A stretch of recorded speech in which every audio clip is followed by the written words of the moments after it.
이번에 배울 글자는 위상자인데요. 위라는 개념은 어떤 기준보다 더 높은 쪽을 위라고 보시면 되겠고요. 그림을 보니까 나무 막대기가 하나 있어요. 이 막대기가 바로 기준선이라고 보시면 되겠고요. 그리고 원이 하나 있는데 이 원은 기준선보다도 높은 곳에 있어요. 그러니까 우리는 위에 있다라고 표현할 수가 있겠죠. 위상자 한자로는 어떻게 표현이 되었는지 볼까요? 네, 이렇게 기준선보다도 높이에 있다, 위에 있다라고 보시면 되겠고요.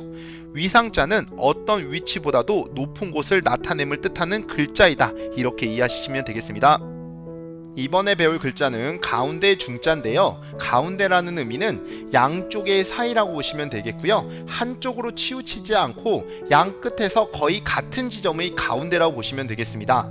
자, 그림을 보니까 네모난 판자가 하나 있어요. 그 판자에 못을 박아서 구멍을 뚫고 있는데 한쪽으로 치우쳐져 있지 않고 양 끝의 사이에서 같은 간격에 모이는 지점에다 지금 못으로 뚫었다라고 보시면 되죠. 즉 구멍을 가운데에다 뚫었다라고 보시면 되겠고요. 자, 가운데 중자 한자로는 어떻게 표현이 되었는지 볼까요? 네, 이 한자는 입구자와 뚫을 곤자가 합쳐져서 만들어진 글자인데요. 여기서는 입구자로 보지 마시고 네모난 판자 정도로 보시면 되겠습니다. 그 판자에 못을 박아 구멍을 뚫었는데 정확하게 가운데에 뚫었다라고 보시면 되겠죠. 자, 그럼 설명을 요약해보면 네모난 판자에 못을 박아 구멍을 뚫었는데 뚫린 위치가 가운데이다, 이렇게 이해하시면 되겠습니다. 이번에 배울 글자는 아래하자인데요. 아래의 의미는 어떤 기준보다 낮은 위치를 아래라고 보시면 되겠고요. 자, 그림을 보니까 막대기가 하나 있어요. 이 막대기가 기준이라고 보시면 되겠고요. 그리고 원이 하나 있는데 이 원이 기준에 해당하는 막대기보다 밑에 있어요. 그런 의미에서 아래를 기억하시면 되겠고요. 아래하자 한자로는 어떻게 표현이 되었는지 볼까요? 네, 위에 우리 가로로 있는 선이 바로 막대기라고 보시면 되겠죠. 그 막대기가 원을 덮고 있는 모습이에요. 그래서 그 원이 막대기보다 밑에 있다라고 연상하시면 되겠고요. 정리해보면 밑에 것이 위에 것에 덮여 있는 모양인 글자이다, 이렇게 이해하시면 되겠습니다.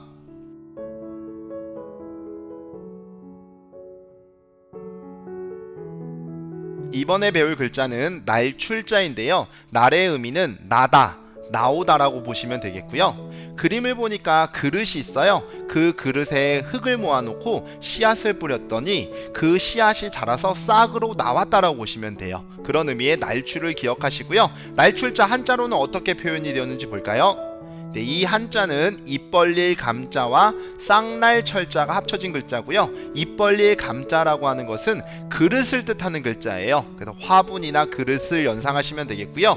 쌍날 철자는 싹이 나오다라는 의미예요. 그래서 그릇에 흙을 모아놓고 씨앗을 뿌렸는데 그 씨앗이 싹으로 나왔다, 이렇게 이해하시면 되겠습니다. 정리해보면 작은 그릇에 심어놨던 씨앗이 자라서 싹으로 나왔다, 이렇게 이해하시면 되겠습니다. 이번에 배울 글자는 들입자인데요. 여기서 들의 의미는 들이다의 의미라고 보시면 되겠고요. 들이다라는 뜻은 밖에서 안으로 향해 가다라고 보시면 되겠습니다. 자, 그림을 보니까 어떤 사람이 토담집에 들어가는 모습이라고 보시면 돼요. 토담집이라고 하는 것은 흙과 돌로 담을 쌓은 집이라고 보시면 되겠고요. 그 집의 높이가 낮기 때문에 사람이 들어가려고 지금 허리를 굽히고 있다라고 보시면 돼요. 그 모습을 보고 만든 글자라고 보시면 되겠고요. 들립자 한자로는 어떻게 표현이 되었는지 볼까요? 네, 사람 인자 형태처럼 생겼죠. 하지만 이렇게 허리를 굽히고 있는 모습을 연상하시면 되겠고요. 토담집 따위에 들어가는 모습이라고 연상하시면 되겠습니다. 정리해보면 토담집 따위에 들어가는 모습에서 온 글자이다, 이렇게 이해하시면 되겠습니다.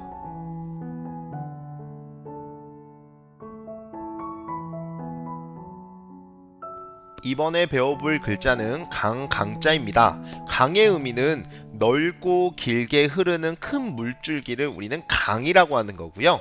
그림을 보면 자, 여기저기에서 물줄기가 흘러 들어와요. 그러면서 큰 물줄기가 생겼고 그것이 바로 강이라고 보시면 되겠습니다. 자, 강자 한자로는 어떻게 표현했는지 볼까요?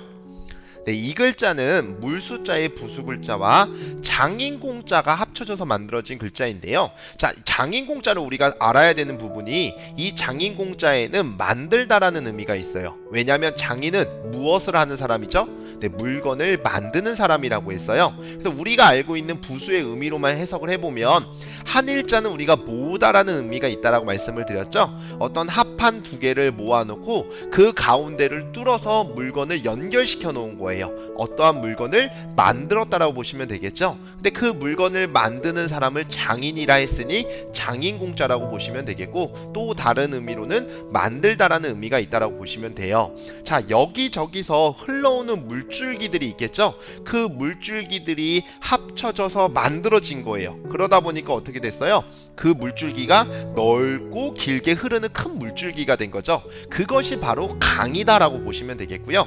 이 설명을 한 줄로 요약해 보면 여기저기서 흘러들어온 물이 모여서 만들어진 것이 강이다, 이렇게 기억하시면 되겠습니다. 이번에 배울 글자는 외산자인데요. 외라고 하는 것은 산의 옛말이라고 보시면 되겠고요.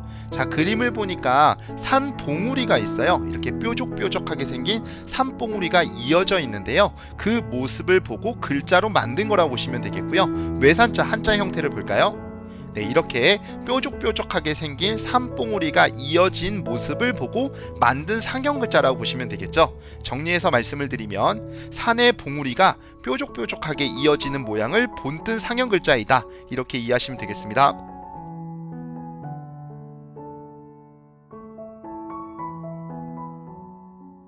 이번에 배울 글자는 큰 대자인데요. 크다라는 의미는 사람이나 사물의 외형적인 길이, 넓이, 높이 따위가 보통의 정도를 넘어선 것을 우리는 크다라고 하고요.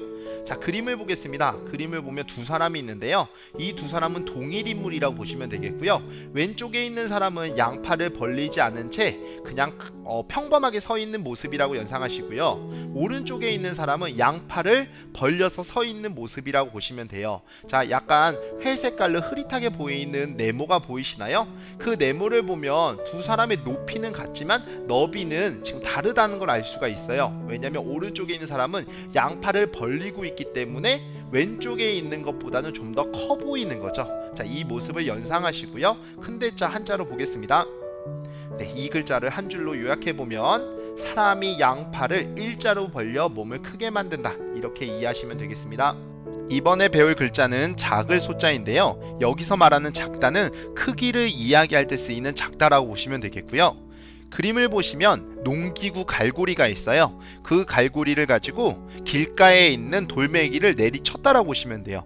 내리쳤더니 어떻게 됐어요? 돌멩이가 깨졌죠? 깨지면서 그 부스러기들이 떨어졌는데 그 떨어진 부스러기의 크기가 어때요? 작아 보이죠? 그런 의미라고 생각하시면 되겠고요. 작을 소자 한자로는 어떻게 표현이 되었는지 볼까요? 네, 이 글자는 여덟팔자 형태와 갈고리 골자가 합쳐진 거고요. 여덟팔자는 나누다라는 의미가 있어요. 그래서 우리 아까 4개 4개라고 말씀드렸었죠. 양손에서 4개의 손가락을 펼친 건데 무언가 나누다라는 의미가 있습니다. 즉 갈고리를 가지고 무언가 하나로 된 물체를 내리셨더니 그게 2개로 나뉘어진 거예요. 나뉘어지면 본래 크기보다는 어떻게 돼요? 작아지는 거죠. 그런 의미라고 생각하시면 되겠고요. 정리해보면 갈고리를 이용해서 한 개의 물건을 2개로 나누면서 크기는 작아졌다, 이렇게 이해하시면 되겠습니다.